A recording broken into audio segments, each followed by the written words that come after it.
Hi, I'm Kim Hayes, and welcome once again to Workers Watch. We're going to talk a little bit more about this important graph. Today we are going to focus on the line in the middle and the bottom line as they are intertwined, worker productivity and wages. Americans work hard, it is something to be proud of, but with hard work should come due rewards. Therein lies the problem we are facing in America today. As you can see from the graph, productivity has grown steadily since the late 70s, but wages haven't kept up. This means people are working harder and earning less. But it hasn't always been this way. Let's go back to about 1943 and you can see that hourly compensation grew at about the same pace as worker productivity. But starting in the late 70s, we see a change in this dynamic.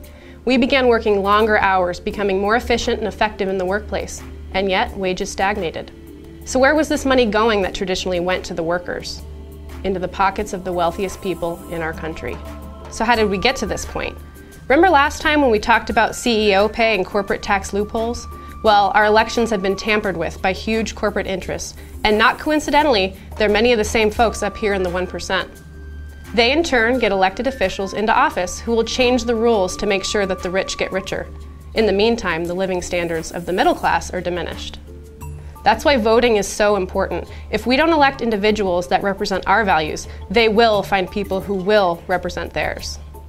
Stay tuned. Next up, we'll show you an example of this dynamic at work.